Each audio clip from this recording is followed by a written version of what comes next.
In 1956, after years of colonization by the Ottomans and the Anglo-Egyptian condominium, Sudan finally gained its independence, creating the Sudanese state. However, the British failed to realize the complexities between the Sudanese regions. Mainly divided by ethnic and religious differences, the Anglo-Egyptian condominium financially favored the North, claiming the South was not ready to open up to the modern world. As a result, South Sudan was set back in social and economic progress. Cultural and social divides grew, however they were not separated politically. The North sought to bring Sudan under one government, and with power over the southern region, tried to force them to unite and adopt northern customs. The South Sudanese, unbenefited by Sudanese independence, sought to form their own self-governing state. After nearly 20 years of fighting, the two came to an agreement in the Addis Ababa Agreement.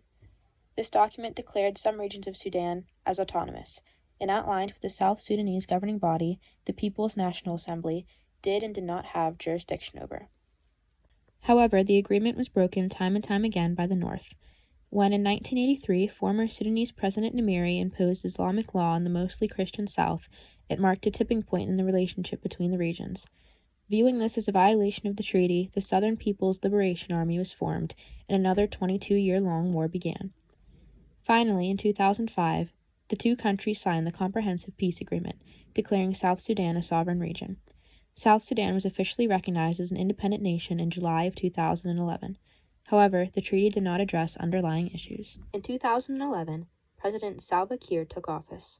Upon firing most of his cabinet, the people felt he was becoming dictatorial in his leadership. At a press conference, Kiir claimed that former Vice President Machar was attempting to instigate a coup. Machar denied allegations.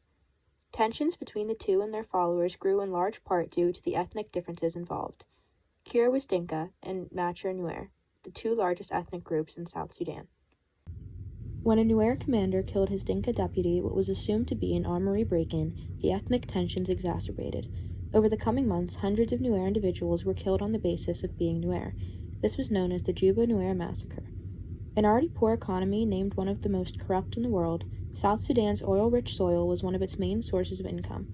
In response to the massacre, rebels slaughtered hundreds more civilians and missed their attempt to seize the oil hub of Bentiu. The taking of the oil hub exacerbated the already present economic issues, inciting more reason for violence between the groups. Although another peace deal was struck in 2018 with promise to give representation to Nuer voices, the crisis is ongoing. Political turmoil in the region has caused what is now the third largest refugee and humanitarian crisis in the world.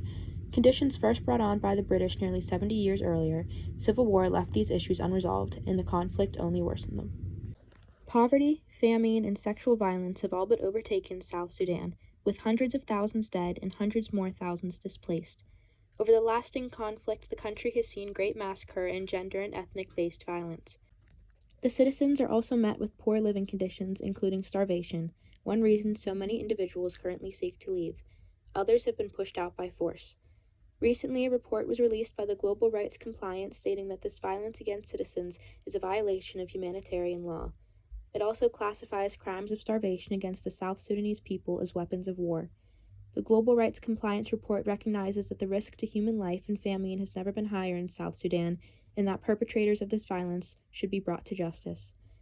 The underlying issues seen in South Sudan have gone ignored for nearly a century, leaving the issues to worsen and harming the citizens of the country. However, these new accusations provide some hope that South Sudan and its people may soon get the support they deserve.